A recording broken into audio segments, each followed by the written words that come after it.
whispering going on there. Behind him? Mm-hmm. It's like a swimming pool. Right now, I have to stop saying It's a swimming pool? The blue, right? No? You don't think that? Maybe that was the ocean in Tampa Bay. Yeah? That's what I was wondering. A little water effect, maybe? That the Stars were swimming in it tonight. We're swimming a little bit. That's a nice play on words, Luds. Too bad we're not. Yeah. Well done. Oh, we are. Oh, are we? Oh, yeah. Did they hear me say that? Yeah. Oh, right now I have to stop saying. He didn't even know. We get this all the time. All the time. So let's start our post-game show. Stars get a point, but they lose to the Bolts. Get ready, boys.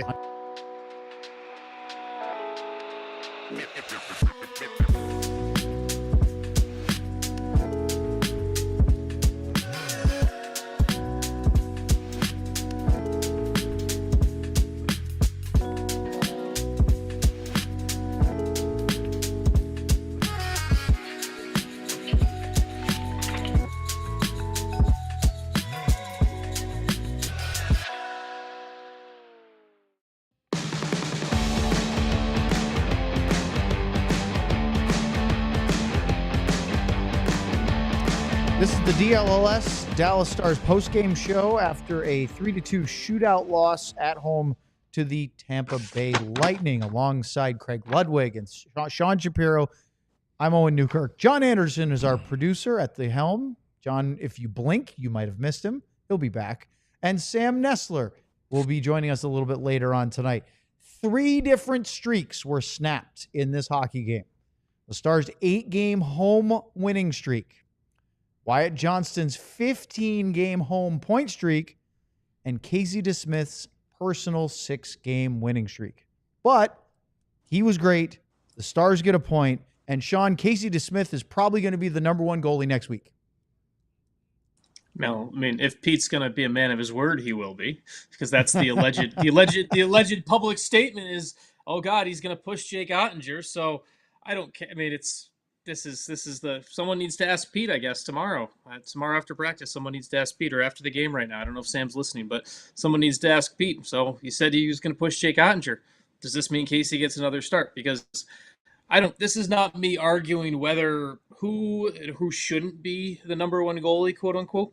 But this is me saying, if you're going to be out there, coach, and say, hey, we want him to push a guy and we're going to go, and his job is to challenge Jake, well, he did it. So give him the net then. If that's what you're going to say publicly, stand by your word. So that's my take on that coming after this game right now. We talked about it before the game. So given that, would either of you be surprised if Casey starts against the Flyers on Saturday?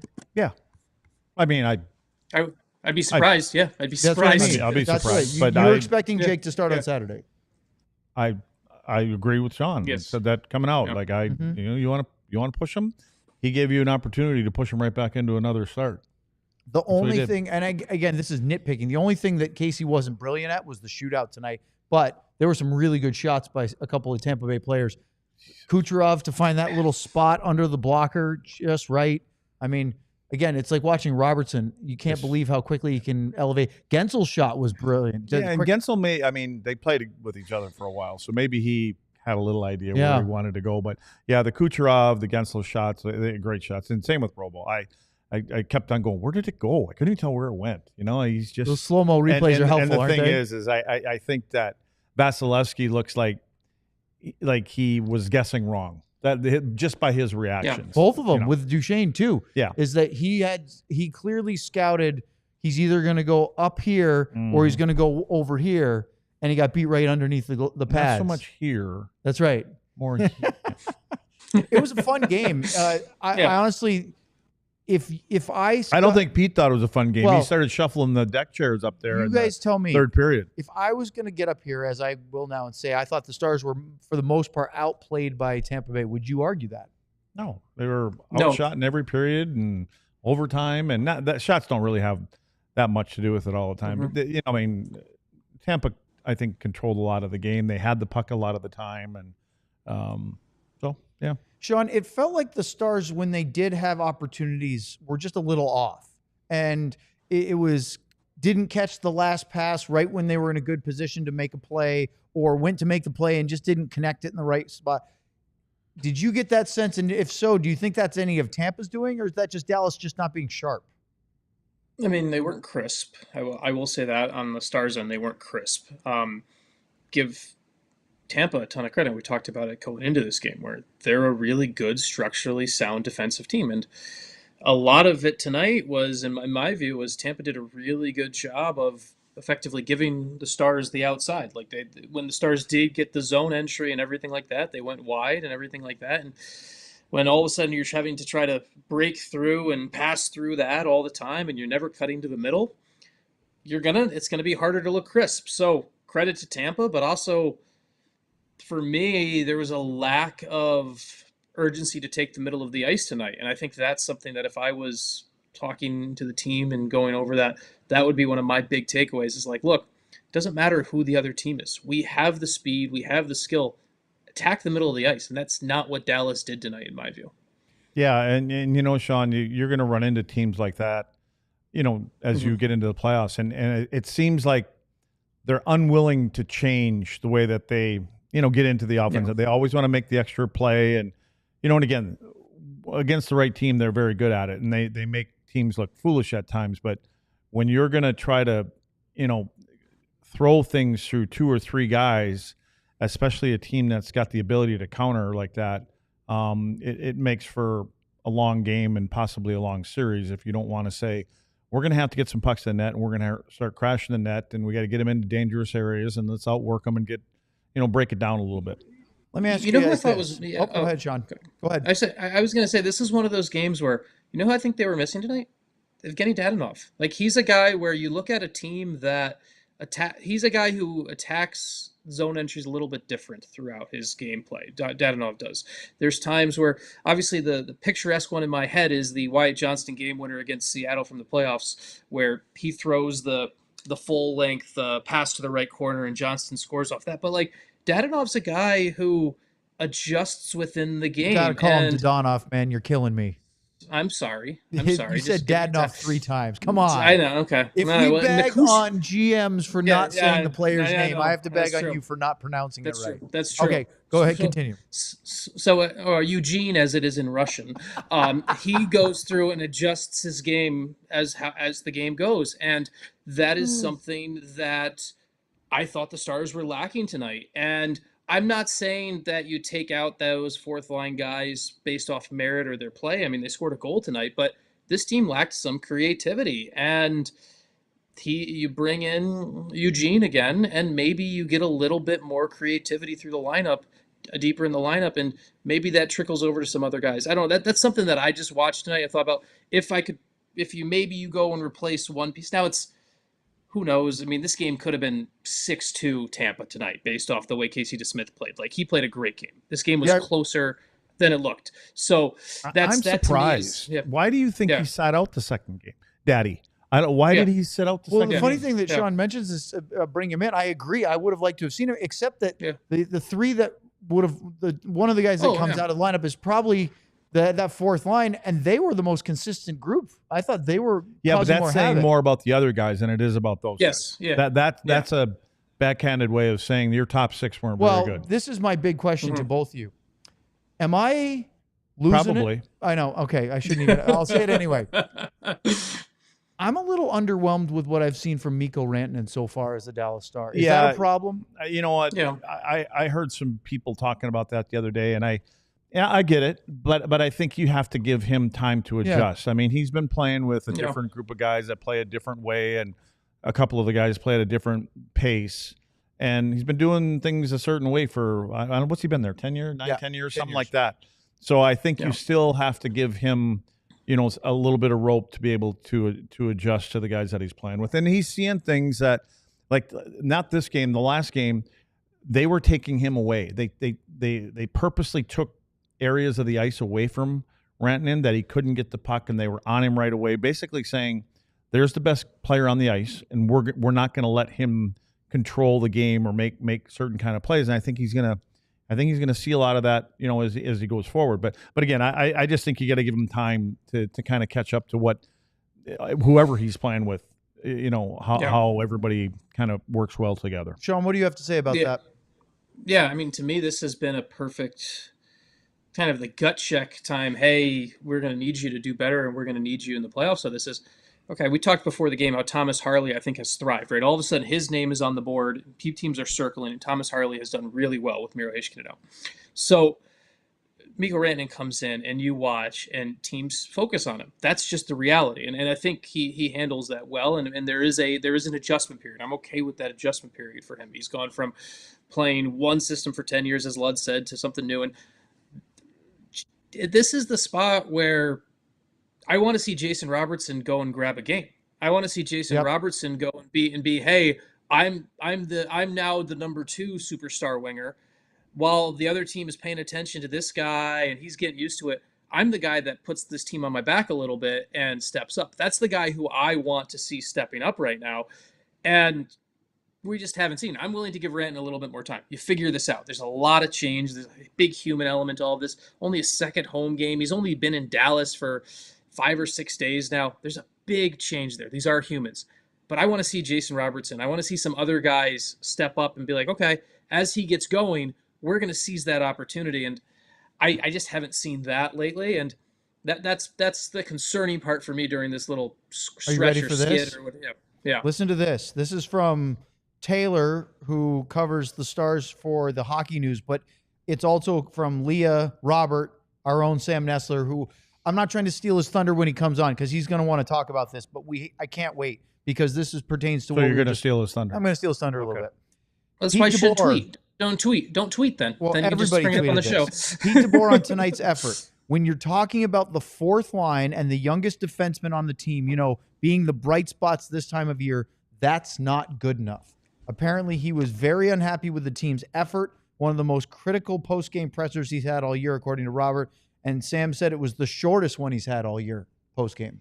This takes me back to my favorite moment with Ken Hitchcock. When Ludwig and Chambers are best defensemen out there, how are we going to win the hockey game? That's what he's saying. Oh, that's brilliant. But seriously, I think it's absolutely right that I come away from this game thinking, wow, Oscar Beck, Sam Steele, Colin Blackwell, impactful players for all the good reasons, and then Blackwell for getting absolutely tossed by Bjorkstrand. But they were doing the things that we were saying the other guys were supposed to be doing. Yes. They were playing direct. Yeah. They weren't trying to make an extra pass through people that were very structured tonight. And then they break things down because they find a way to get it to the net, and the other 2 guys know what the one guy with the puck's going to do, and they make a beeline towards the net, and they cause havoc. And they're disruptive. I mean, they're shift disruptors. That was really nice emphasis. I made sure everybody could hear the F in there. Yes. In shift. It was very clear, and I appreciate that. What about Casey DeSmith? I mean, absolutely stunning game, and he was as good. I know we talked about sort of the goofiness at the start of the post-game show from our pregame talk of, he's going to push him. I want to ask Sean something, too. Keep going. I'm going to ask Sean something. I was just curious. 2 things. I know we've been saying, look, Otter's the number 1. Yes, I'm not disputing that. Can there be an internal friendly or so competition of, wow, he was great, I'm going to show, can that be a motivating factor, or is that just complete fluff like you guys were talking about?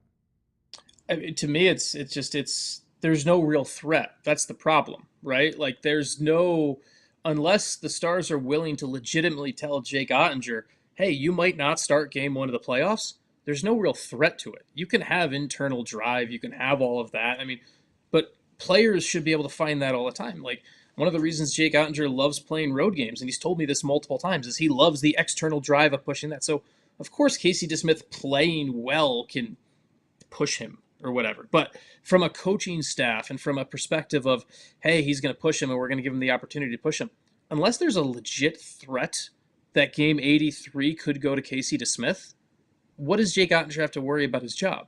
Just that's the reality of it. And that's the other thing. I'm a big believer that the whole Jake Ottinger being signed for 8 years, if this play and this trend continues, just because he's signed for 8 years doesn't mean he has to be the playoff guy for game number 1. The goal right now is to win a Stanley Cup, and I believe the year is 2025, right? That is the year right now. Yes. So like the goal is to win a Stanley Cup in 2025. And so if well, you have Jake Ottinger signed for 8 more years. Casey DeSmith is signed for 2 more years. So ego, feelings, all of that, okay, you deal with it and wash it down later if that becomes the reality. So unless the Stars coaching staff are willing to look Jake Ottinger in the eye and say, hey, you know what? With how Casey's playing, he may be our best chance to get 16 wins after April 18th or 17th or whatever it is. If that becomes a reality, then this can actually push Jake Ottinger. Otherwise, it's all just lip service, honestly. I wanted to ask you, Sean, I don't know if this meant anything or you saw anything. In the first period, there was a save near the end of the first period where Casey made a save and it got away from him and went to scoop it up with his glove and it kind of got away from him and then it went to a whistle. I was wondering if that was he was upset with himself with his rebound control. It seemed like early on there were 2 or 3 of them that got away from him. And when I saw him try to pick the puck up quick with his glove, it was like he was ticked off when, see how he did that? He was ticked off when he didn't, at himself. And did you notice anything with his rebound control at all early in the game? Yeah, his rebound control, that's one of the reasons that Jake Ottinger is, technically everyone says, is the number 1 goalie and the guy who signed is Casey DeSmith's rebound control. Career-wise, he's always been a good athletic goalie, but one of the spots is, hey, like the rebound control isn't always top-notch, top 10th percentile, everything like that. So that is a little part of the but he's gotten better at it. This year, obviously, in particular, he's been very good. Got better over the end of the second half of last season in Vancouver. And I think that's one of those things, as he kind of has to Luds, he kind of, when you don't play as often as Ottinger does, and when you don't play a ton, you have to get into it a little bit. It's something that you almost have to get in a groove early in games. Like, I honestly think for DeSmith's game, while Pete DeBoer and the Star staff should hate how Tampa came out and rocked them in the shot share in the first period, it was actually probably the best thing for Casey DeSmith. It allowed him to get into that rhythm, allowed him to make some of those mistakes and not be terribly punished for it. That, to me, is something that Casey DeSmith needs right now when you're not playing all the time. You get this backup schedule. And so I thought he got better as the game went along. And maybe that was a little bit of him showing some outward frustration and working on it, but like as the game went along, he trusted his game. And that is something that Casey DeSmith is doing right now. And maybe that's a good way to put it. I don't know if Jake Ottinger is trusting his own game right now, while Casey DeSmith is. We will talk much more about this. We'll get to your super chats. Be patient. We will get to them in our third segment. We'll talk to Sam and try to pretend that we didn't already hear. No, I'll let him know that we saw the stuff about Pete. I want to completely do that to Sam. All of that and much more coming up on the DLLS Dallas Stars postgame show. The cells in our bodies are the building blocks of life. Timeline is a supplement that works with those cells to give you more energy, feel stronger during workouts, and mobility as you start to age. With regular use, you'll see and feel the difference in the form of improved energy levels and faster recovery. MitoPure. It's the only supplement clinically proven to rejuvenate health at the cellular level and also delivers a double-digit increase in muscle strength and endurance without a change in exercise. Right now, Timeline is giving you a 10% off your order of MitoPure. MitoPure, that's what it is. I'm getting older. I need a little bit more MitoPure. Go to timeline.com/DLLS today and get started. That's timeline.com/DLLS. And I have been using MitoPure since the day I took it off of his desk. You notice anything yet? Nothing. Well, that's not a bad thing. You haven't felt worse. No. You felt better. Well, I didn't feel bad when I started taking it. Let's talk about Sleeper, best fantasy league platform out there. Put your ball or puck knowledge to the test by picking whether your favorite or least favorite players will have more or less in their projected stats each week. Unfortunately, look, I am in my fellow New Englanders' corner, John Andersen. I think he is really good at this. This is hard. This is also why no one's good at this. No one's good at this. No one knows what they're doing. So the people with the spreadsheets don't know better than I know. The 3 picks that he made pregame: Nikita Kucherov, more than 0.5 power play points. He had an assist, but it wasn't on the power play. Wyatt Johnston, more than 0.5 points. He didn't have any points. Esa Lindell, more than 2.5 blocks. That's a tough one because he had 1 block. Guess what we're taking Saturday? We're going for blocks. Lindell blocks. Triple down. If you think you have what it takes, new users can download the Sleeper app and use the code DLLS STARS to get $55 in free entries when you place a $5 contest. Apply it to any contest. Doesn't have to be your first. Terms and conditions apply. See Sleeper's terms of use for details. Currently operational in 25 or over 25 states. Check out Sleeper today. Okay. So I want to briefly point out something I saw in the chat, guys, about Casey DeSmith, because a couple people were saying how much they enjoy watching Casey in net. And Sean, again, we've talked about this before, but I think it merits bringing up, albeit briefly or whatever. Casey is a more active-looking goalie because he's not as big as Jake Ottinger is. So he is athletic, he's quick, and that tends to be a more visually pleasing when he has to make a more aggressive-looking save. Whereas Jake, you can use his size, but I also think because he tracks and reads the play so well, can make a difficult save look routine because of his style and technique. Somewhat similar to the way Ben Bishop looked like he was blocking shots more than making saves. Do you agree? Yeah, I mean, the best goalie in the world right now is the most boring goalie in the world, in Connor Hellebuyck right now. Connor Hellebuyck plays such an extremely boring game. His play reading is elite, but he's so boring to watch. So it's not an aesthetically pleasing game. If you want to go watch aesthetically pleasing Wild goaltending, you can go watch my beer league game on Wednesday night. I'll give you something that you can talk about and pick apart there. But Casey DeSmith at the NHL level, there is how he makes up for his size, how he recovers. It's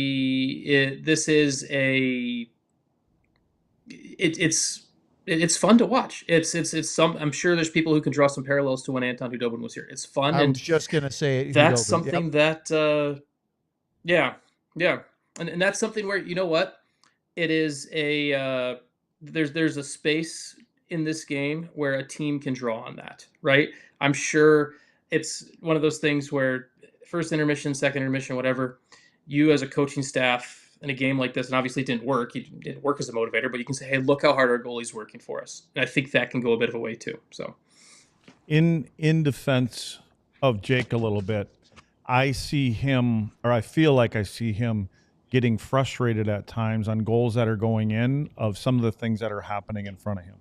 And I guess what I think of is when whether it's a defenseman or forward, we talk enough about how they play. Sometimes they're chasing back to get to that guy in front of him, and what's happening is it's allowing the opponent, whoever that may be, to get set up in front of Jake. And then by the time you arrive, there's a scramble to get back to him, grab his stick, move him, and now what you're doing is you're bringing another body into his vision. And so, and I see it from when goals go in, and sometimes goaltenders have a tendency to stare at something that happened in front of them. Not blaming anybody, it's just a natural thing, like, why are you right here? Why didn't you get his stick up? And I just wonder sometimes if it's because of players getting a little bit away from there, but then losing their guy for that split second, and then trying to recover and get to where you should have been to start with. Do you guys want to hear Pete DeBoer's full minute and a half? I would love to. Okay. Sean, let's do it. This is for you because I have so far avoided going through the game chronologically, which I know you hate. I love it. All right. Well, so I love let's it. go. You love that I'm not doing it. Yes. Unlike the Stars, we showed up to play tonight, so let's listen to the postgame. All right. John, if you're ready, let's really disappointed with our effort. So I don't have much more to say than that other than Casey DeSmith. I thought, they were harder, hungrier, heavier than us, which is inexcusable this time of year. So, we've been leaking a little bit over the last couple weeks, and, tonight I think was probably about as bad as it's been. You often talked about your goaltenders giving you a chance every night. What do you see when you do have DeSmith back there? Because he had won the last 6 games. Yeah. No, he was exceptional. I mean, I felt bad that we didn't give him a better effort, for what he's done for us this year. He deserved us to give him a better effort than we gave him tonight. Any thoughts on why that might be? No. We'll figure it out. I saw Rupe on the broadcast talking to the ref after he came back in with the eye. He's fine. An explanation on that. No, he's fine. Any comments on the fourth line, Oscar, Yeah. Steele? Yeah, I mean, those guys gave us, I shouldn't say everyone, those guys gave us some shifts, they gave us some energy. They tried, so, but that's a short list of guys on that list.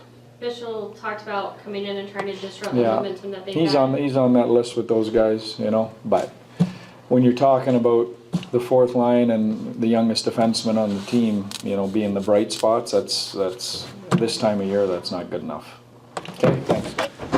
There you go, guys. 90 seconds of a very disappointed, frustrated Pete DeBoer. What are your thoughts?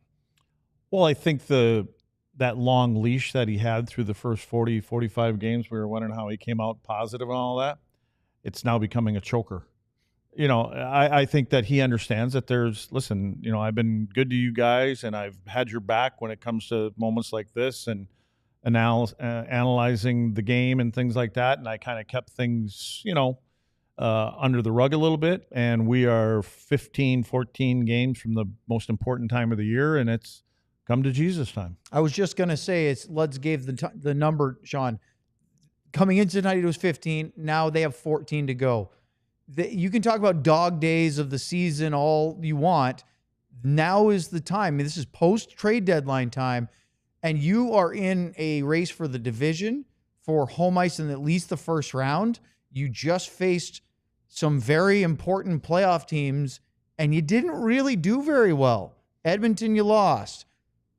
Colorado, lost. Winnipeg, lost. Tampa, now again, Colorado and Tampa, you got a point going to overtime. But what does that say about this team at this juncture that, granted, some of those were on the road, or most of them were, they weren't able to get results against the teams they're supposedly fighting for a Stanley Cup against? Well, hold on. Start over. You were muted. I'm muted? Oh, okay. No, we muted you. Okay.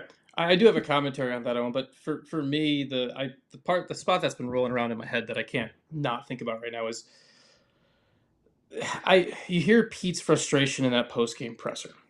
And the thing, and this is where I'm half biting my tongue because it's weird, right? Like I'm not there in person to ask this question, so I can't throw stones in glass houses. So I don't want to be the bad guy right now.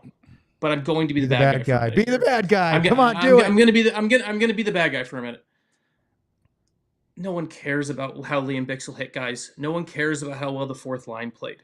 No, there was not a single question about what is Jason Robertson doing. There's no question about what Mikko Rantanen's doing. There was no question. You could hear it in Pete's frustration. Pete just got a ton of questions about the positives. He just got a ton of questions about the positives from this game. And there is a time for the positives in that game. But this is the spot from a media perspective where you tell and I'm not trying to get the gotcha moment or anything like that, but this is just from a coverage, a what went wrong moment. This is where your questions to the coach should be, hey, your first line, your only offense at 5-on-5 came from your fourth line tonight. What went wrong for the top three lines? And I know he kind of touched on it because Pete kept bringing it back there, but I don't need all these positive questions. And that's the one that I think you can almost hear Pete's he doesn't really care about answering the friendly question right now. And I completely understand where he's coming from based on the play. And so and again, I'm not there in person. I don't want to point fingers on how the media does their job, because it's a very difficult business and people think that we should be vitriol and argue with coaches and everything like that. And that's not how it works. I'm not the person who's saying, oh, you got to slam your fist down and argue with someone. But this is where there's just a couple simple questions to the coach and to the players of, why didn't you show up tonight? And that is, that's what's lacking to me here, because I hear an angry Pete DeBoer for 90 seconds and I have 6 follow-up questions in my head. And I'm not trying to be people who cover the Stars do a great job, but just like tonight, post game, it's a very and I know I'm going to get crud for this. This is a great time to bring Sam on, isn't it? And we I know this is and this there was no question. There was no questions that were asked that actually drove to the point of what went wrong in this game. And so if that's the spot where, like, I've been in that room before post game when the team's struggling. I've covered bad teams and everything like that, and it was one of the not bad teams, but bad moments. Put it that way, bad moments and things like that. And I honestly think Matt DeFranks and I's friendship kind of started over us realizing we have to be the bad guy sometimes in post games, and that's where we would talk this over beers later. Of just because when the team doesn't do well, you need to be the mirror and ask, why didn't this go well? And I don't need the questions about the fourth line and what Casey DeSmith did. The silver linings questions. That question is fine if there's the follow-up of where was everyone else. And I want to be very clear. The Stars media universe is a really good place. Everyone who covers the team, they're doing a lot of people are doing it on their own time, showing up. It's not we talked all about when this came on. It's not a market where a lot of people are putting money into covering the Stars. So it's one of those where I wanted someone to say to Pete DeBoer, okay, ask Pete the question, hey, Pete, Mikko Rantanen kind of disappeared tonight or whatever. Like we were talking on the show, like, oh, and you led with Mikko Rantanen and everything like that. Okay, let's ask Pete that question. Where's Jason Robertson? Yeah. These are the things that I would like to see asked in that moment, because otherwise it's just a pointless press conference. So I want to say I know I know people aren't going to be happy with me and that's okay. That's what I hear and listen. And if I'm there and that happens and I don't ask the right question, I hope someone calls me out on it. Honestly. Well, I can't wait for that day too. We'll definitely find it. But yeah. More of this. So more of this. Super chats. Sam, we'll scold him too. No, I'm kidding. But we will do all of that next year on the DLLS Stars postgame show. I got to jump to an ad read after that. Wow. Okay. Rip into my entire industry. That was not fair. Let's talk about Monarch Money. The finances can be messy and confusing. Monarch Money acts like your personal CFO, giving you full visibility and control so you can stop earning and start growing. It's more than your average budgeting app. Monarch Money is a complete financial command center for your accounts, investments, and goals. Don't just manage your money. Start building wealth with 50% off your first year for our listeners. For example, with your checking and finances with your partner, you can look into your investments, and Monarch Money will be there to help you for it.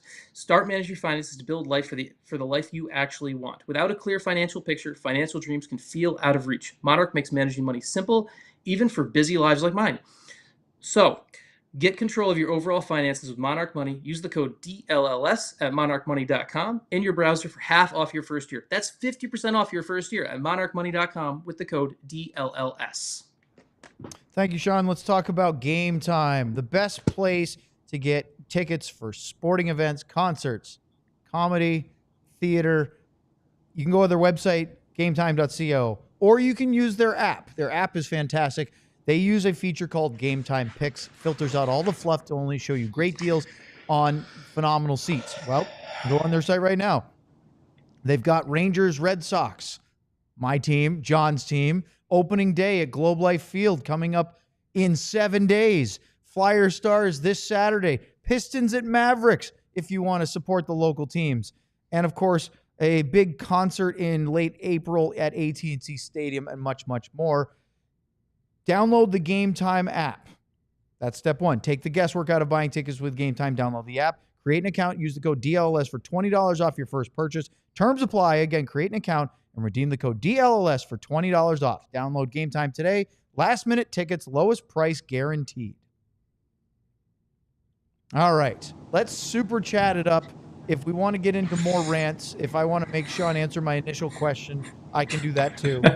But that's okay. Honestly, I'm happy that you spoke your mind because it needs to be said. And Bloods, it's different when you're working for the team and you're either part of the TV or radio broadcasts or writing like Heike does for the website.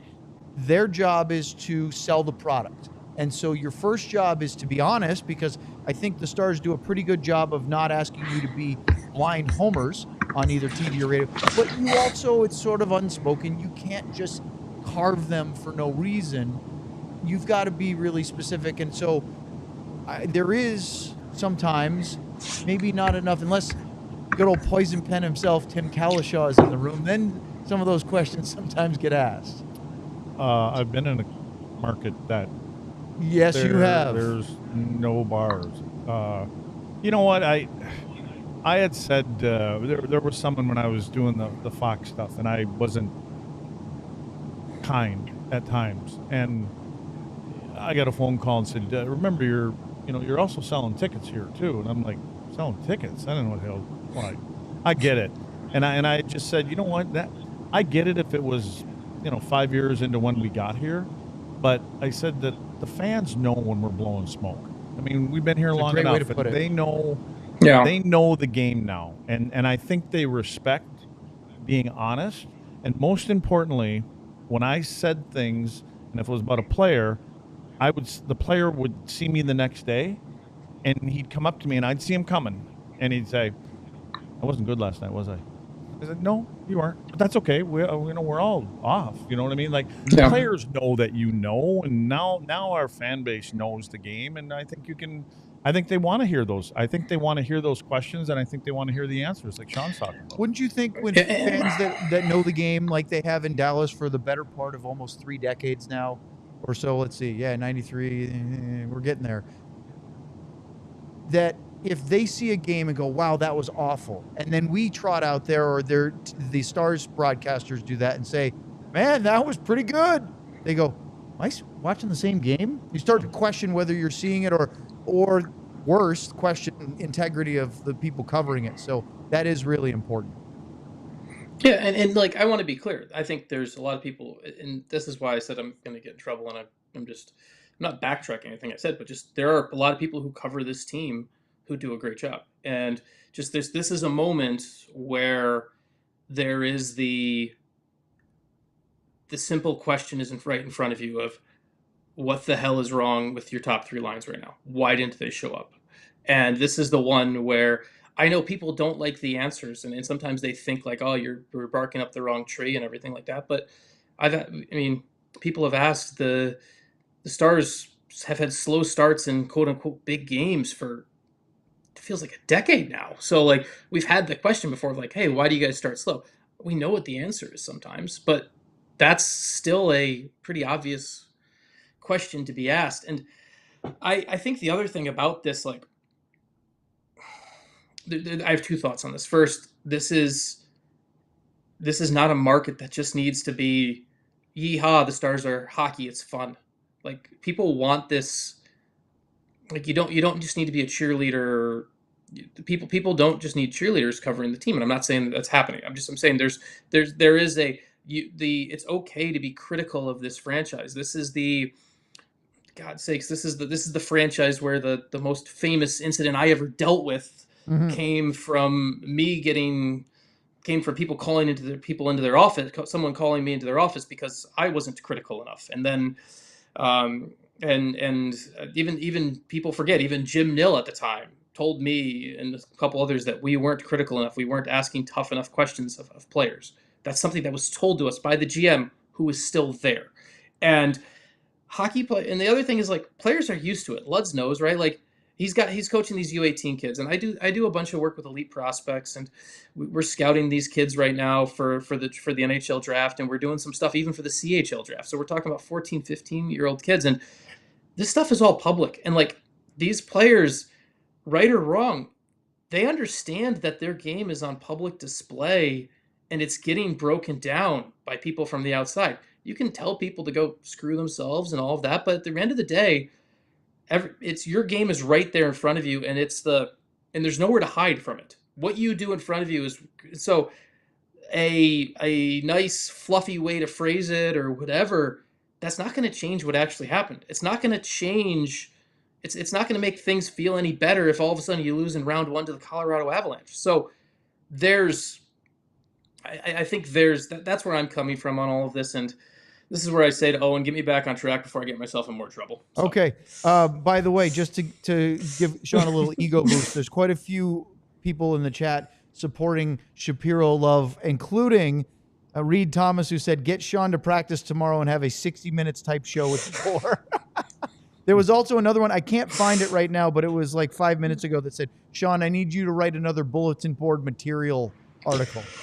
I know. Oh, all right. There it is. Oh, John knew where it was. Can you write something that becomes bulletin board material again from Steady Rhythms? Very nicely done, John. All right, let's get to the Super Chats. No more waiting around. Hit us up. Bing bang. Okay. DFW MLEM had a couple of these. John, I was noticing. So we'll keep going because there's one or two that actually asked a question. But there's the first one, a Lundqvist. There was nothing written on it, but we'll get back to them. So let's go to the next one. Bing bong. Some Tin Wong. I feel weird saying that every time. Yeah, can you change that name before your next super chat? Oscar back and year after the cup. Dear Dr. Luds, what is the treatment for offensive anemia? No jelly finger, please. I knew that would make Luds laugh.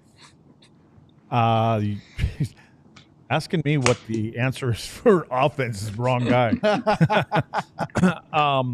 No, I just think that it depends on the opponent, and they know, and they are all scouted. They know how teams play, and I said it before the game tonight. You've got to be careful with this team because there's some structure to their game, and what you don't want to do is you don't want to turn pucks over, and especially being outnumbered going back to your own to the rink. I think from an offensive standpoint, when things aren't going well, as I say so many times, get it into that hard area of the ice and bring in more bodies than what they have there and start getting a few ugly goals. And I think even the skilled guys, when they get ugly goals, I think they feel good about themselves instead of that highlight reel goal. Sometimes you went in to truly work for a goal, you got a rebound and maybe got knocked down and got back up and somehow went off your skate and went to a teammate and it goes in the net. I think when you come through the line at the bench, there's a little bit more appreciation from the bench when they see those kind of goals. Christian just said in the chat, known offensive threat, Craig Ludwig. Yeah. John, did you have any zoom in on that, on the last Super Chats avatar? It almost looked like he was cuddling with a stuffed animal or something. I can't really tell. That's as big as I can make it. It appears to be I think it's a cat. Okay. I think it's a live cat. A cat or a bunny or something? And that's important. I can see why you'd think bunny, but I believe it's a cat. I just was looking at it and it made me think, I might as well bring it up. Let's go to the next one, Sean. That was the loudest exhale I've ever heard. I know. Bing Usually we complain about Sean's mic not being loud enough. I know, it's great. Okay, nice one. A Kyle Capobianco from our same DFW MLEM. Is there practice tomorrow? What time? The team is scheduled to have practice at noon tomorrow. We have not gotten a post-game update that has changed. You don't have that kind of pressure and then say, hey, guys, you got the day off tomorrow. I was just going to say, especially with a Saturday afternoon game at 1 o'clock against the Flyers, no morning skate, there's probably something tomorrow, right? There'll be something. Yeah. Yeah, you won't be just being able to go Are home you and suggesting lounge it's around. not an optional skate tomorrow? No, and I mean, it could be one of them things where you're coming in and you get there, you expect to practice, but there's a meeting or maybe there's a video. I don't know if they do video and kind of go over how poorly you played in some areas of the ice anymore, but there's lots of different ways you can make them get in there and get your point across. Let's go to the next one. Bing bong. We have 3 in a row from Marshall, so I'm going to start from the one that we'll talk about the least to the one that we'll talk about the most. I like that you're filtering Marshall a little bit. There you go. Marshall, Yeah. Marshall with a Brendan Smith and year after the cup. Owen asked my question as I send a super chat. LOL. Actually, it turns out it was a bad idea by me because he's referring to the one that I was going to go third with, which was this one, which you guys addressed quite a bit already. Bing bong. Which was really wish we could have won that one. How would you all rate Mikko's initial performance now that he's been here a few games? So I asked that question. We talked about it in our last segment. Rantanen. 7's Broughton, right? Didn't he wear number 7, Neil Broughton? Wasn't that his number?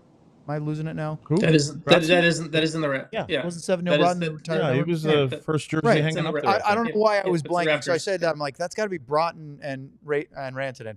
Yeah. I mean, we already kind of talked about it, but I understand what Luds was saying when he said he deserves more time. And I'm not down on Rantanen. I just didn't. I think the excitement of the trade, the stature of the player, I wanted to come in and look like a superstar. And we've seen some things that show he's really, really good, but he hasn't really driven the play as much as I want to. You know what? Pete likes to use the word pop. He hasn't really popped. And I actually thought he used this yesterday in an interesting description of Mikael Granlund. He said, Granlund's not the type of player who just pops out there with his speed or his size, but he does everything really well, and he can be an impact player when, like he had the 2 goals the other night in the overtime winner. But he doesn't pop that much. I want Mikko Rantanen to pop a little bit more out there. Yeah, I think Mikko Rantanen wants himself to pop a little bit more too. And what I'm hoping is he's not feeling that this is on him.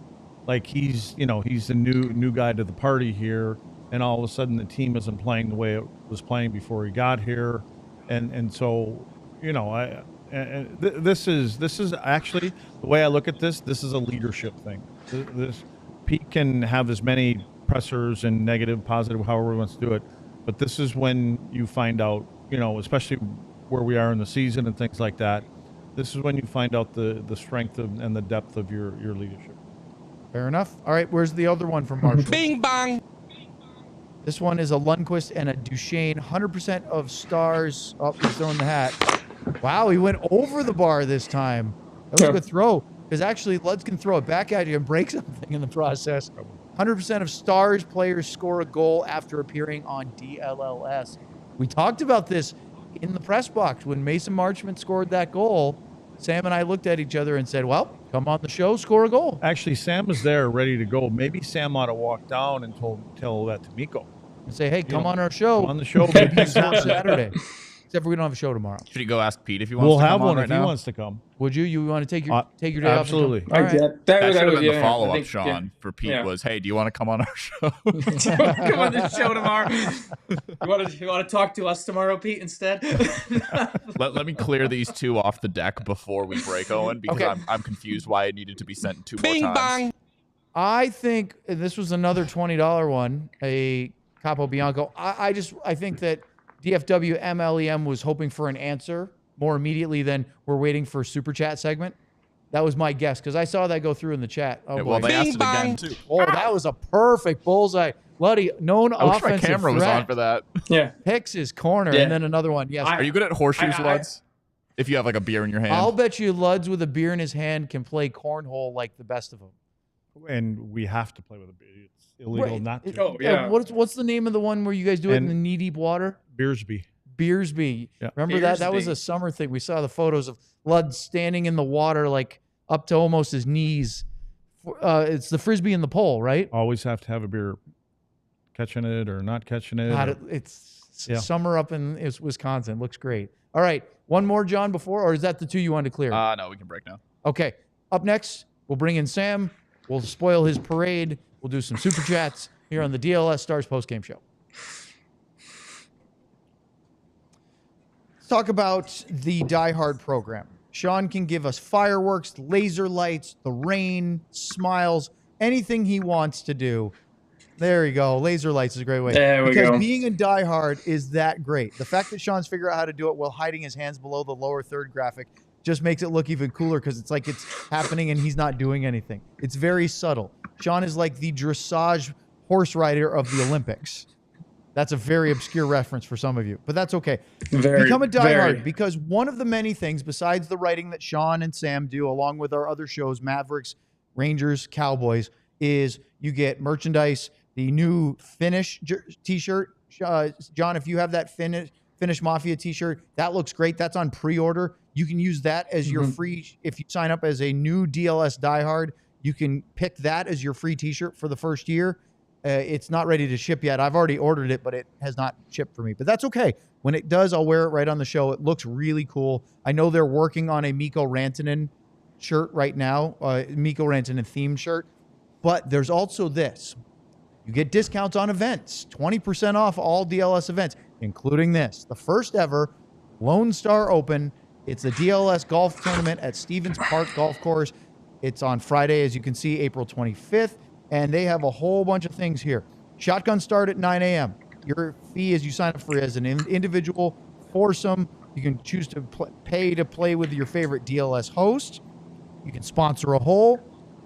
It includes a continental breakfast, driving range balls before, 18 holes with a cart, contests on the golf course, a limited edition DLS golf gift pack, giveaways and raffle prizes throughout, and a grilled buffet lunch after the round.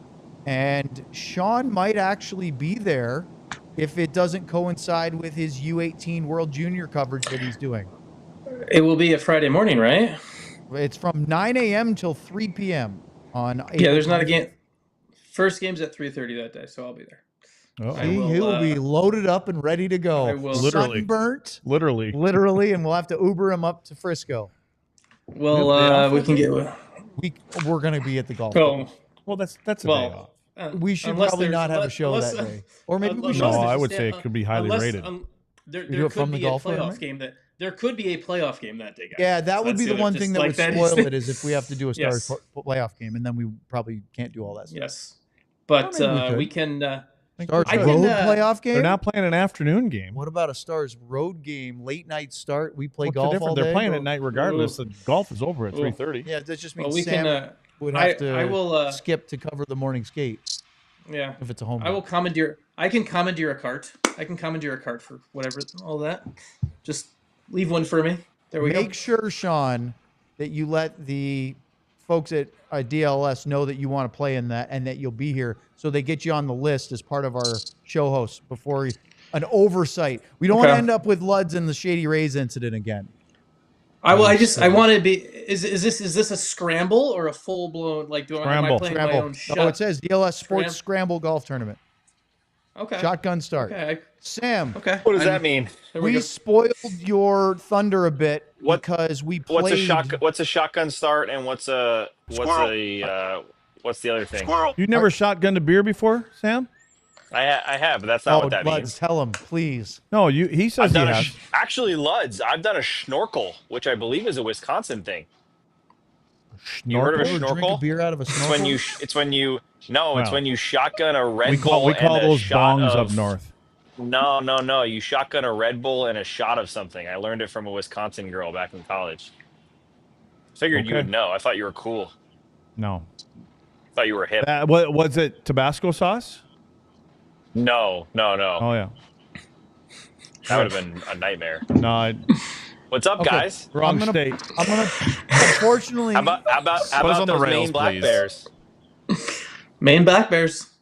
Go Thank Bears. you. Double overtime. Go blue. So Maine Yukon. Yikes. Sam, we already played Pete DeBoer's post-game press audio because our DLS crew was there tonight. You, Abby, big time. Elijah, I think Nick from DNVR was there helping. So you guys had a whole bunch of stuff. We heard what you witnessed. What was the feeling like in the room? And Sean went on a little rant about the post-game press conference, asking sort of too many friendly questions after Pete was angry. And so tell us about the mood that you experienced tonight. Yeah, obviously frustrated. I mean, it was a weird night altogether. The elevator didn't take very long to get down, but somehow all of us in the press box missed half the first interview in the team room. So they were clearly hurrying to get out of here tonight. Go figure. But Pete was very, I mean, you heard it, so you know, but Pete, I think he wanted to end that after the first question. He basically said, that's all I want to say about it after he said a disappointing effort. And I think he wanted every opportunity to walk out of there right after that. So, asked a few questions to try to see why he thought the effort was like this. What he saw, he wasn't having any of it. The only thing he gave into was anything Casey DeSmith related or about the fourth line, and that was pretty much it. But this was, you know what, I want to say, I'm totally on board with how he did that, because not necessarily like walking off, but the very frustrated Pete DeBoer, because we've talked about this team not looking its best in a decent amount of time here. And it's one thing to say, we found a way to win tonight, or we found a way to get a point tonight, or whatever. But at some point, and I said this in the pregame, you have to start playing good hockey. And you're running out of a window here to be playing. You can't go in the playoffs and hope that you find a way to win every night. It's not going to happen for 4 rounds and get you to your ultimate goal. So the fact that Pete was as frustrated as he was and the players were frustrated, I think maybe it's a good thing. They come out and they have practice tomorrow, and maybe the attitude adjustment is what's needed to get them back on track, because this is not okay to continue. So that's the one thing I will say is I have no issue with Pete being as furious as he was and as frustrated as he was. Sam, what did you hear from players? You said you missed part of or most of the first interview. What did you hear? Was there any sort of, I don't know, I'm not saying that they are any time dishonest, but what was the conversation about the game from the players that you did encounter? Yeah, no, it wasn't anything like that. It was mostly, just bummed they didn't help Casey out more. And Pete said it's the same thing as well. Casey deserved a win tonight. There's no question about it. I think he had 36 of 38, was just absolutely excellent and saved them multiple times. So a lot of that was just them going in after going down 2-0 and saying, we need to flip this and we need to find a way to switch the way this game is going and find a way to reward Casey and give him some breaks and get some offensive pressure. And it didn't happen necessarily as much as they wanted to. They did find a way to score the 2 goals and force it to overtime, but just a lot of disappointment. You know, Bischel talked about how he really wanted to use his physicality to shift the momentum because he could feel exactly that going the wrong way, and he did. I mean, credit to him. He came out. Pete did mention him as another guy on the short list of players that gave a lot of effort and were maybe not impressive, but better tonight than the rest of the group. But I think it was a lot of disappointment, honestly. Just they felt they were a better team than what they showed, and they felt that they should have been able to switch that on once they realized they weren't playing well, and they didn't. And that's kind of been a theme here lately. Hey, Sam, who else? So you just said Leon spoke. Who else spoke post-game? Bischel, Beck, Marchment. Okay, why are those guys speaking? Just a serious question. Why are those three answering for this performance? Like that's not fair to those three guys. Like why are those three speaking? Like that's great. Liam Bischel laid some guys out. Marchment scored. Beck's scored. Fourth line was good. But why is part of the leadership not speaking? Where is the Jason Robertson? I have that's an unfair no-win situation to those three guys. You pull them out and they lost. They're not feeling. No hockey player feels good after they lose a game. Les knows this at the highest level. And all of a sudden, so you're going to ask them about, oh, you did great. You hit some guys. You tried to set the tone. It's not their fault they lost. Where's the question to the guys who were absent during the game, then also absent to speak for it after the game? Because that to me is one of the bigger things. Where this is a sport where we talk all the time about accountability. Every time, right? Like it's the sport where, hey, we're going to be held accountable as a team. We have everyone's back. We have all of that. This is one, and I say, and I know someone's going to get this out of the way right away before someone comes to me and says it. I know Jamie Benn's not a great interview. I don't care that Jamie Benn's not a great interview. I have covered some really bad games and bad teams in Detroit. Do you know how many times I've watched Dylan Lark? I want to jump in real quick. Let me finish. Let me finish it real quick. Let me finish this thought, okay? I know Jamie Benn is not a great interview. I know all of that. But you're the captain of this team. You've just dropped a statement game. Isn't it your spot to step out there and be the guy? If we're gonna follow you to the end of the earth. You're the guy who steps up and says, we were bad tonight. It can be a 10-second answer. I don't care. You at least step up and do that. And that to me is kind of something that is a bit of that sits wrong with me right now. Just from and I know the media is not going to change how they play the game and all of that, but it's reflective of if this organization wants accountability and they want to contend for Stanley Cups and all of that stuff, be accountable. And that's where I'm at on this. And so I just Here, Sean. Here's what I would have done if it was. Jesus! Wait. Let me get the thought in. Wait. It works. I think he's got to do something. Hold on. It never works for me. Thanks to everyone who joined on our television platforms. Make sure to like and subscribe here on the pod, and check out alldlls.com. Okay, Sean. What should have happened is Pete should have went in and said, "Jamie, you're doing the interview. Wyatt, you're doing the interview, and Rupe, you're doing the interviews." That's what I don't know. I don't even know. Nothing to do with that. I know, but they trump the PR people. Oh, of course I don't care. Yes, they do. That the game like this is when you walk in and you say, "Here's the leader. You three, whoever he wants to." Those are the ones that you go in. If whoever does it doesn't do it. And there are two guys that did this quite a bit in the past 3 to 4 years. You know who did it? And one is hurt, and we saw him practice this morning. Tyler Seguin understood this. Tyler, there would be bad games. The Stars would play awful, horrible games. We would walk into the locker room after the game, and Tyler would be standing there. Tyler understood. He wore an A on his letter. He also understood a bit of that internal responsibility to Jamie's the captain, but Tyler understood a bit of that. Hey, I'm a little bit better connecting with normal humans throughout the time and be in this moment, be a little more eloquent. And Tyler would be there. Joe Pavelski did it too, and that's something where this is the space from just a extended Stars leadership perspective. I think Wyatt Johnston is going to be a great captain for the Stars someday. I think he is going to be a tremendous captain. It's tough. He's 21 right now, or 21, 22, however old he is right now. This is a learning spot for him where you're wearing that letter. This is where you get that responsibility. This to me is kind of one of those learning spots, and this can all be a positive from an accountability and everything like that going forward. So, okay, Sean, this is what I was trying to jump in on, and we're going to get to the rest of the super chats in just a minute.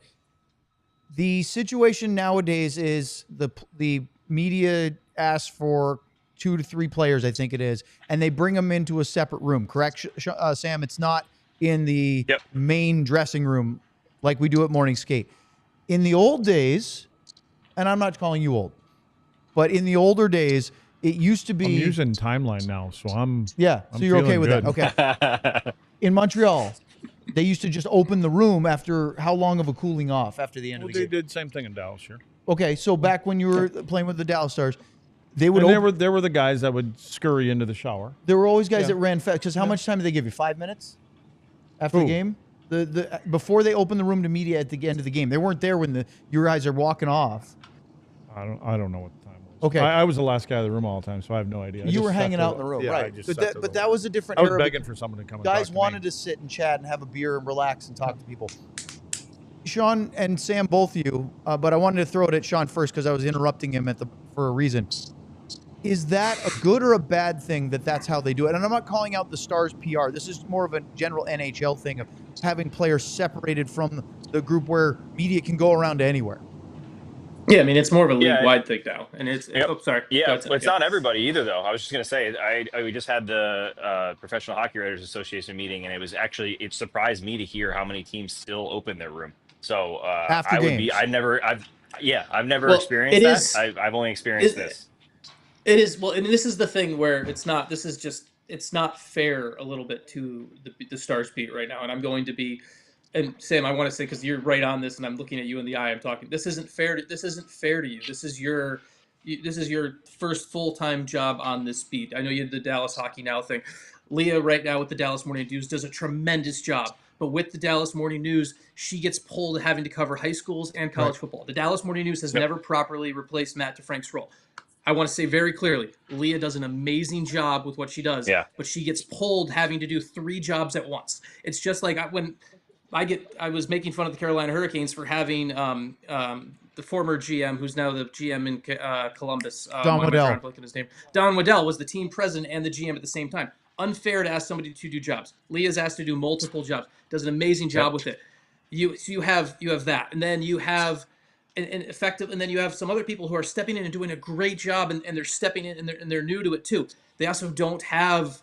It's effectively a market where they don't have editors. They don't have all this here, and so this is a space where you have, according to NHL league rules, they need to open the locker room for you. The league rules are the locker room is to be open after the rule. I can go through and find it for you in the CBA or whatever it is, wherever it is. They are to open the locker room for you. So they can pull players out there, but they also have to open the locker room. And this is one where PR is doing Stars PR is doing their job, what they think best fits the market right now. But if somebody wants to go and say, hey, you need to open the locker room, because you know what's going to happen in the playoffs? First round of the playoffs, that room's going to have to be open. You're going to have national media showing up. You're going to have people there. It's going to have to go back to that. I mean, we've had the same had the same conversation with people in other markets. This is something where the league and players are getting so protected right now by PR people to an extent where they are putting them in a spot where once you get to the postseason, the biggest time of the year for you, you now all of a sudden have way more attention where it should have just been like this all year long. Instead, you're actually hurting the players. It should be normal to have people walk in and figure things out and ask the important questions throughout the year, as opposed to everyone just getting pulled out and set up that way. Like, so Sam, because I don't know, like I'm admitting, right? Like I am not covering the Stars on a day-to-day basis person. When you guys make a media request right now for players, is it how is that working right now? Is it something where you go and put the request in for the players, or PR says we're going to bring these guys out? How is it working right now for the Stars? Because I legitimately don't know. I know how it worked when I was doing it on the daily. I don't know how it is right now. So what is it right now, like post game? Yeah, they'll send us I think it's on Slack, like middle of the third period, and ask who we're thinking. We usually will give them 3 or 4, and then sometimes like games like this, it'll be game winner if it's a overtime winner or something like that. And then we always make changes. I think that's usually kind of the flow of it. Yeah. Okay. No, I'm just I legitimately I don't know how it is on the daily right now. I am not covering a post game press. I mean, the next Stars game I will cover in person will be on April 14th when they play at Detroit. I will be at that one. So I know how that works for a road game, and I know how that works for there. So I'm just trying to be fair to everyone here so I can understand the layout, because this is not just a I talk about media, but it's also effectively how coverage of the team is touched on and controlled on by Stars Media Relations. And Stars Media Relations, they do a very good job across this league. There's a reason that I think it's called the Dillman Award. They've won that, but there's That's also part of the name. There's the part of the job of PR is to set up the best message, and they're doing a very good job right now of setting up the best message and doing that. And this is where, from a coverage and media perspective, it's the important question of where does this matter and when does this matter battle wise? Like, it is, this is where, after a game like this, you get those 3 players. Hey, these are the 3 players you bring out. This is where if they say, hey, we're bringing out these 3 players. This is where somebody goes and says, hey, you know what? Can we please get the captain on here? Can we get somebody wearing a letter here? Because this isn't fair to those other 3 guys. Because we're going to go Pepper, Liam Bichel, we're going to Oscar, we're going to and Mason about why they just lost the game when they weren't the ones that lost the game. And I know I've angered people and done a lot. So just cooking. Someone. Okay. All right. Go ahead. Super chat. We'll get him back on the tracks because he was flying way over the speed limit, and I loved it. I love it. I know we're not in order, but we might as well get this out of the way because it applies. Allie with a little Bichel and 99 Cup here. Canadian. It's also Heiskanen and Lindros, American. Fantastic question, Sean, about which players were available for postgame. Let's get you right back into it. No, I'm kidding. Thank you, Allie. Next one, John. We've got T. Farmer with a Madonna and 99 Cup here. Vasi is just a good goalie. All Nikita did all game is whine until the shootout. Side note, can we stop booing during shootouts, please? Thanks. We miss Miro. There's a lot there. Nikita Kucherov did more than just whine all game, Luds. He's a pretty good player. He's a really good player. Yeah, he's a really good player. Yeah, that first goal, that initial pass that he made across to Sorelli, he found a small little window between a couple sticks to slide it through. Yeah. Yeah, that was his 67th assist, I think, tonight. So he's knocking on the door of 100 points. So he's a pretty good player. Bing bang. Go to the next one. Bert McGurps sent this twice because I guess he grew impatient. So there's the first time, and then here's the second time. Okay, in Toronto, this is a Oscar Beck and a year after the Cup. In Toronto, if Mitch Marner or Austin Matthews go 3 games in a row without scoring, every single question at the presser after the game is about them.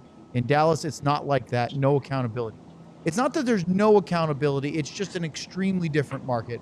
The number of people covering the Stars, the amount of eyeballs, it's literally the Cowboys here, the Maple Leafs in Toronto. They are equivalent and very similar in terms of how they're dealt with, how the media reacts, how the fans consume it.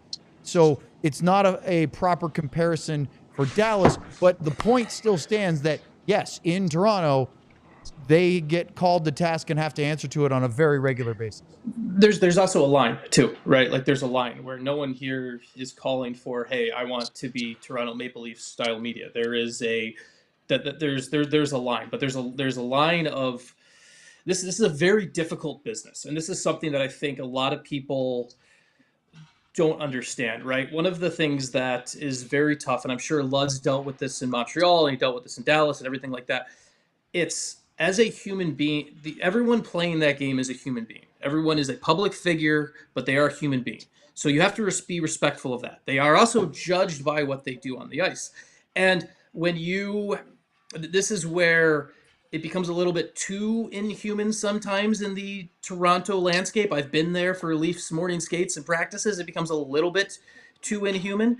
And there's also times where humans can handle tough questions. They're adults. They can handle it. And that's kind of where that nice area between accountability and doing the right way. Because, like, I mean, I think a good example is if you're going to go, like, you can go and be critical of a player and you can do all of that. And as a media member, I think it is your job to show up the next day and be able to look them eye in the eye. I mean, one of the Sean, it's easy to sit in your office and lob grenades and then not show up the next day. And I'm actively doing it from 6 states away right now. So I know I'm talking. I know. I'm not chirping, but to be clear, I'm not chirping Sean. I'm talking about other people that I've seen in the Dallas market, write something nasty, but not actually show up and on a regular basis. Well, I mean, I'm not teasing Sean on this one. There's one columnist who literally there's an internal joke within Stars management. Oh, I wonder what drive-by's coming tomorrow. Like, there's literally that happens. Like, that's the reality, and it's so it's you have to find. You can ways close your laptop, Buds, but we got more super chats. I'm not closing it. Okay. Yeah, you have to find ways. Letting Sean finish. And you have to find ways here to be able to, if the media is really a mirror and they're going to be the reflection for players and show how things go, it is going to have to be a space where the team understands that's happening. And so I know I've been ranting and rambling here, and I'm sure that I've pissed someone off, and I'm fine with that. My email is sean.c.shapiro@gmail.com. I'm happily take your email right now. I like it. So go ahead. All right, we have more super chats. Also, become a diehard. Also, please sign up to be a diehard. Bing bang. JT with a Bishel and a we should have Ludwig. done this one now since Ludwig is in the bathroom. Yes, he couldn't hold it any longer. Should we go back to that one? No, it's up already. Okay. Two Luds. I'm going to shout it so you can hear. Do you mean coaches and vets when you say leadership? Also, Dumba and Bishel had a great game. Loving Dumba's growth. Oh, he went to get a beer, actually. He's not in the bathroom. He's allowed to do that, too. Yes. So, I need a Miller Lite. Lud says no, he doesn't mean coaches, just players when he talks about leadership. Leadership are well, you almost got it. Leadership is the veteran leadership group. It's your captains. It's your other guys that are big, the big players are part of the leadership group. They don't necessarily have a letter on their jersey, but they are, brought in as a representative portion of the team. Is that fair, guys? Yes, that is 100% fair. I will answer for Luds. Yeah, let's go. Yes. Sam wasn't listening. Just say yes. We'll move on. Nope. Bing bang. Burps McGurps with a Oscar Beck. Oh, wait, and this you're was the after one. cup. This was the one that went up. We already once did that one. So let's go to this one. Bing bang. Sarcastic remarks with a Bishel and a DeSmith. No compete is basically it for me right now. Fix 3 things and I think we'll be fine. 1, zone exits. 2, forecheck. 3, back check. Those are important. Do Those you are agree important with that, aspects Sam? of the game. Yeah. I mean, you could. I think you could say more than just those, though. But yeah, I think that honestly, overall, of all those, I think zone exits should be number 1 where it is because they're just burping pucks up like crazy. We saw it a ton tonight. I mean, if you're giving a puck away to Nikita Kucherov at your own blue line while your team has already flooded it away out of the zone, either you need to make sure that puck gets out or your team needs to not flood out of the zone. And I saw that 3, 4, 5 times tonight. Bing bang. Teams are starting to catch on to the flipper out into the neutral zone right away, too. They are. Yeah, yes. So what do you do about it then? Make a pass. Make a direct pass. You don't send 2 guys out of the zone. Make 1 pass to here, 1 pass to there. It's not bad flying 1 guy, but there's a lot of coaches that talk about the flipper. And again, it is hard at times, but you have possession, but then you're giving up possession, and then you have to fight for possession back again. Let's go to the next one, John. This is the next one. I hit it. Oh, you hit it already. Okay. No. So this is another Burps McGurps. This is the second one. Also Oscar Beck. Right? We shouldn't be as aggressive as the Toronto media. But I agree Matthews with and this. Marner I agree with this respond to statement. that scrutiny. Sometimes these pro athletes respond to some light external pressure. I agree with that. Yeah, that's fair. No, I think they're really Agreed. that accountability in any facet, whether it's from management, coaching, teammates, media, all those things can be a factor. All right, that's the last one. Quick on the show. All right. Oh, we did go 14 minutes over. So I thought we had a meeting today that said we were supposed to go an hour. yeah, well, at least an We hour. don't listen well. For our producer, John Andersen, for Sam. Now I got a full beer. Well, okay. You want to do That won't take No. long. Go Okay. ahead. For Sam, Sean, Luds, I'm Owen. We are off tomorrow. We have a 12:15 p.m. pregame show on Saturday. 1 o'clock, Stars and Flyers, Torts and Company in town. That's our next one. We'll see who Gross. starts in goal, how they play, is there a response. By the way, practice 11:30 tomorrow, Sam, to let us know. Thanks for joining us, and thank you for listening to our rants. Do you ever look at someone and wonder what is going on inside their head? We all silly like the mayor.